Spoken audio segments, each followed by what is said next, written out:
जी मेरे सज्जनों, जी मेरे मित्रों ते जी माड़े ग्राइयों, उम्मीद है सारे दोस्त खैरियत नाल हो गए।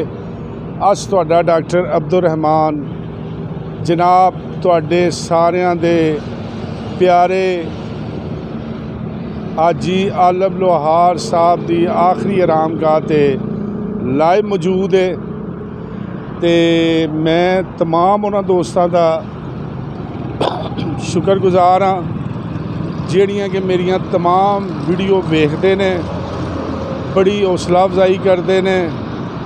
ते बाबा सादक साहब, रफीक घुमन साहब, मास्टर अतीक साहब, लाला नईम साहब ते इम्तियाज़ कुल्ला साहब जनाब, अज तुहाडा डॉक्टर अब्दुल रहमान जनाब अपने सोहने फोक गुलूकार दी गल्लां ते तुहानूं सुणांदा है। लेकिन असी अज हाजी साहब दे इशक दे विच अज उन्हां दी आखिरी आरामगाह ते मौजूद हाँ। ते जैसा कि तुसी वेख रहे हो कि यह मेन GT रोड नज़र आ रही है तुहानूं। यह अगर तुसी लाहौर की तरफों आओगे तो मेन GT रोड तो आंदियां तुहानूं यह एक बोर्ड नज़र आएगा जिहदे ते हाजी आलम लोहार साहब का बोर्ड मेन सड़क ते वे। ते मैं हाजी साहब दे जेड़े बेटे ने या उन्होंने चाहण वाले ने, मैं अगे जदों भी इत्थों गुजरदा तो मैं इस बोर्ड नूं जरूर वेखदा। लेकिन एक रिक्वेस्ट मैं तुहाडे नाल ये भी करांगा कि बराए मेहरबानी हाजी साहब दी एक तस्वीर नूं और इस बोर्ड ते कलर वगैरह का इंतज़ाम ज़रूर करो। हुण अज तुहानूं जिहड़ी गल मैं दस्सण लगा वो गल जेड़े भी हाजी आलम लोहार साहब दे चाहण वाले बड़ी बड़ी दूरों इन्हां दियां गल्लां, इन्हां दे किस्से सुनते ने और जेड़े साडे वर्गे दीवाने ने वो जनाब अपने इशक की खातर इन्हां कोल पहुँचते भी ने।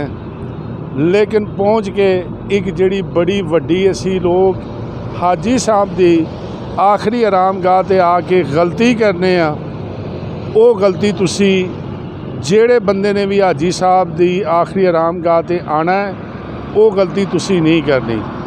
और वो अज दसांगा कि गलती केड़ी है कि जदों तुसी हाजी साहब को आउणा है तो आओ हुण तुहानूं दसने असी हुण असी हाजी साहब की आरामगाह की तरफ जा रहे हैं। लेकिन इस वक्त एक हाजी साहब दे आखिरी आरामगाह के नज़दीक एक बहुत वड्डी सूफी हस्ती है जिन्हां दा नाम है सूफी जी राजवली, ठीक है। और इस तो अलावा इधर बाहर वेखोगे एक तुहानूं एक होर बजुर्ग हस्तियां दा यह दरबार वेखदे हो पे नज़र आएगा। लेकिन असी की करने आ, असी हाजी साहब दे इशक दे विच आके ते कोशिश करने आ कि हाजी साहब कोल ही चल के ते उन्हां दे दुआ करिए और उन्हां दा फातिहा खानी करिए। लेकिन मैं तुहाडे अगे एक रिक्वेस्ट ज़रूर करांगा कि जदों भी तुहाडी जिंदगी कदी हाजी साहब दे आखिरी आरामगाह ते आने का मौका मिले तो सब तो पहले तुसी हाजी साहब को हाजिर लवान तो पहले ए सूफी साहब ने, राजवली साहब बहुत ही बसगुरदा हस्ती ने, ठीक है। इत्थे ज़रूर दुआ मंगो।